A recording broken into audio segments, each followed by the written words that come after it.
জয় গুরু। পরম দয়াল আমার তোমার চরণে জানাই ভূমিষ্ঠ প্রণাম, আর আপনাদের প্রত্যেককে জানাই আনন্দিত জয় গুরু। আজকে আলোচনা করব ইষ্টভৃতি কি। ইষ্টভৃতি তোমরা যারা সৎসঙ্গী আছি সকলেই করি। ইষ্টভৃতি কি, আর সকালবেলায় টাকা কেন জমা করতে হয়, কেন আমরা সকালবেলা উঠেই টাকা জমা করি। যারা ইষ্টভৃতি করি কেন করি সেটা তো জানি, কিন্তু অনেকে এটা বোঝে না কেন আমরা টাকাটা জমা করি। এক দাদা একদিন প্রশ্ন করলেন, তোমরা পাগল নাকি? ঠাকুর ধরেছ, ধর্ম করছো কি সকালবেলা উঠে ঠাকুরকে অর্ঘ্য দাও, টাকা নিতে থাকো, সকালবেলা কেন টাকা দেবে ঠাকুরকে? এটা আমাদের অনেকেরই প্রশ্ন, কেন আমরা ঠাকুরকে টাকা দেব? সত্যি তো ধর্ম করব, অনেকে এটা ভাবেই, সত্যি তো ধর্ম করব, ঠাকুর ধরে চলবো, তাহলে টাকা দিতে হবে কেন? এই যে সকালবেলা ঘুম থেকে উঠে শ্রী শ্রী ঠাকুরের চরণে অর্ঘ্য প্রদান করা, এটার নামই হচ্ছে ইষ্টভৃতি।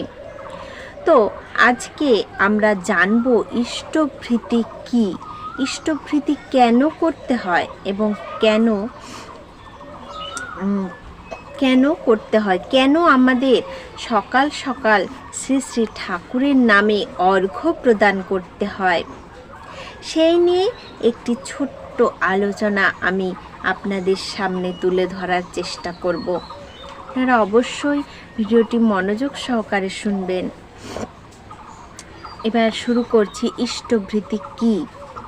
ঠাকুর অনুকূলচন্দ্র বাণী দিলেন, পেলি কতই দিলি কি, ঢাললি শুধুই ছায়া ঘে, প্রাপ্তির বেশি পাওয়ার লোভ বাড়ায় দুঃখ, বাড়ায় ক্ষোভ।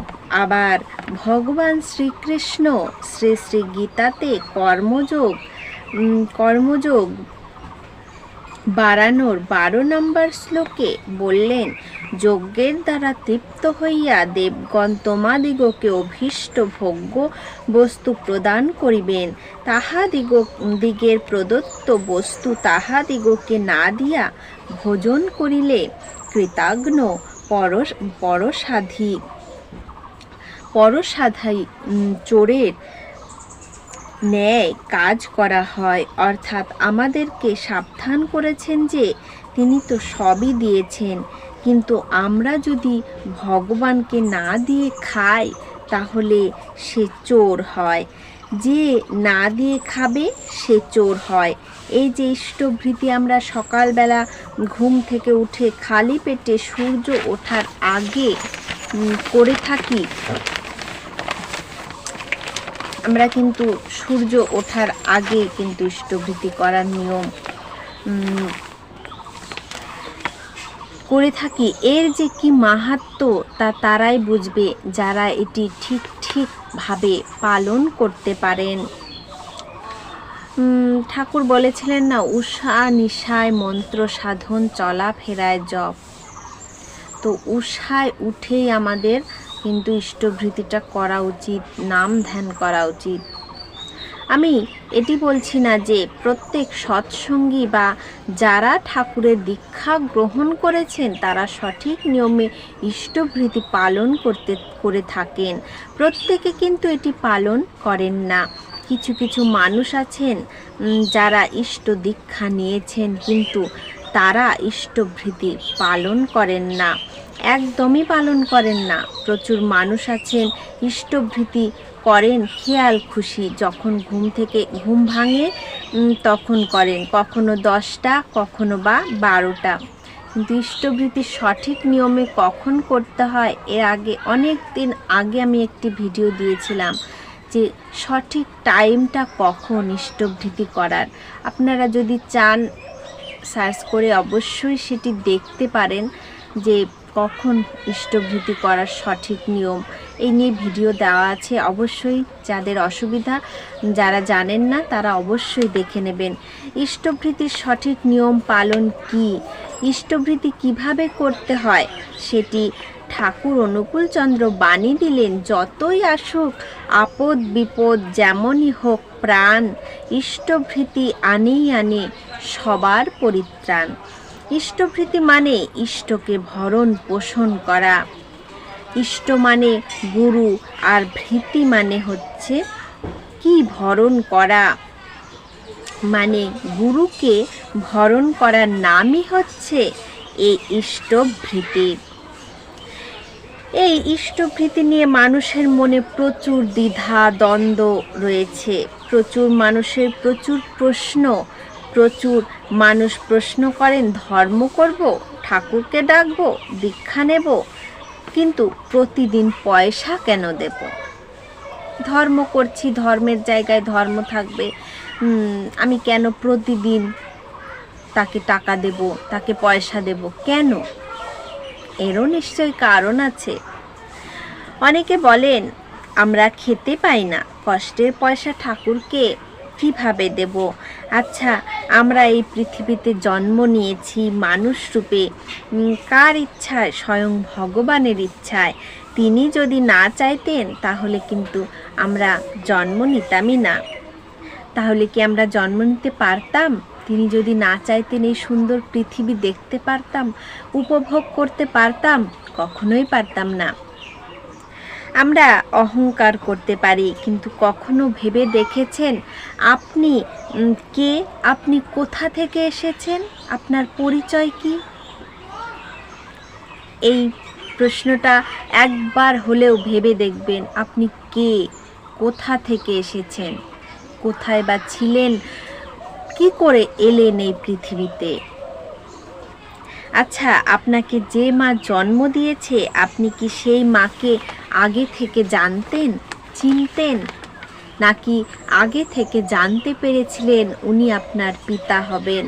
আমরা কেউ কখনোই কিন্তু জানি না আমরা কোথা থেকে এলাম, কিভাবে এলাম।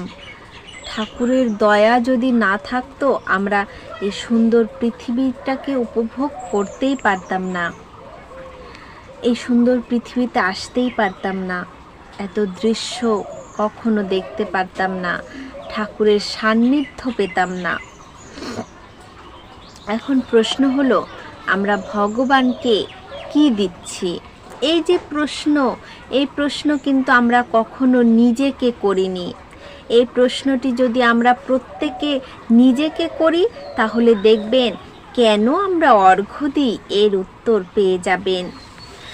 কোথাও থাকতে বা কিছু কিনতে গেলে বা রুমও যদি মানে কোথাও যদি আপনি ধরুন ঘুরতে গেছেন, ধরুন দীঘাতেই আপনি ঘুরতে গেছেন, তো সেখানে থাকতে হলে আপনাকে কি একটা রুম নিতে হবে? তো রুম নিলে, রুমটা তো নিলেন, কিন্তু খাওয়া দাওয়া সেখানে কিন্তু পয়সা দিয়ে খেতে হবে। তাহলে আপনি যাই করুন না কেন আপনাকে সেটা পয়সা দিয়েই করতে হবে। একটি শিশু জন্ম হচ্ছে, সেখানেও কিন্তু পয়সা দিতে হচ্ছে, সেখানেও কিন্তু টাকা ছাড়া জন্ম হচ্ছে না একটা শিশু। ঠাকুর অনুকূলচন্দ্র বললেন, শরীর ও মনের আগ্রহের সহিত ঈপ্সিতে কেন্দ্রায়িতা হয়ে তারই ভরণ কামনায় উপার্জনশীল হয়ে দৈনন্দিন জীবনে সর্বপ্রথম তাকে যে অর্ঘ্য নিবেদন করা হয় তাকেই কিন্তু ইষ্টভৃতি বলে। মন দিয়ে ভজনা করা তার শ্রীচরণে আমরা যে অর্ঘ্য উপার্জন করছি, এই নয় যে চুরির পয়সায় ইষ্টভৃতি করবেন না। আপনি যেটা খেটে উপার্জন করবেন সেই পয়সায় ইষ্টভৃতি করবেন, যেটা আপনি খেটে উপার্জন করবেন। যে আমি কারোর কাছ থেকে চুরি করে এনে ইষ্টভৃতি করবো এমনটা নয়।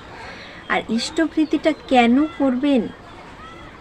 যাতে আপনি ভালো থাকেন। আপনি যখন ইষ্টভৃতি করবেন তখন আপনার দায়িত্বটা ঠাকুরের কাঁধে চলে যাবে, আপনাকে সারাটা দিন ভালো রাখবে, আপনার যাতে কোনো ক্ষতি না হয় সেই দিকটা সম্পূর্ণ ঠাকুর দেখবে। তাই কিন্তু আমরা ইষ্টভৃতি করি। আর ইষ্টভৃতি করি মানে আমি সারাদিন কাজকর্ম করছি ঠাকুরের দয়াতেই, আর আমি যেন ভালো থাকি সেই কামনা আমরা অনেকেই করি। কিন্তু এই কামনা না করে ইষ্টভৃতি যখন করি আমরা, তখন কেন করি? আমি যদি ঠাকুরকে ভালোবাসি, তাহলে আমি যখন খাবো ঠাকুর কি না খেয়ে থাকবে?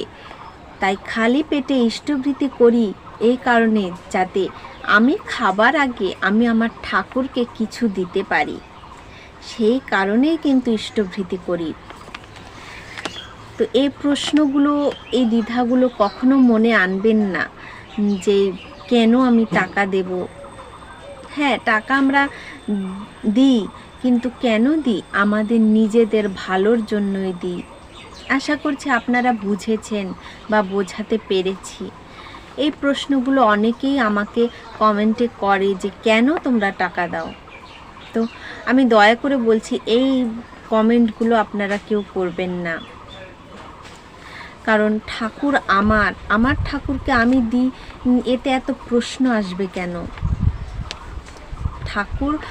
আমি খাওয়ার আগে আমার ঠাকুরকে কিছু দেব, কারণ আমি খাবো, আমার ঠাকুর না খেয়ে থাকবে এমনটা কি হতে পারে? সেই জন্য আমি দিই। এই মনে চিন্তাটা এনে ইষ্টভৃতি করুন, তবে দেখবেন না ইষ্টভৃতি অবশ্যই সফল হবে। আজকের আলোচনার প্রসঙ্গ এই পর্যন্তই। জয় গুরু।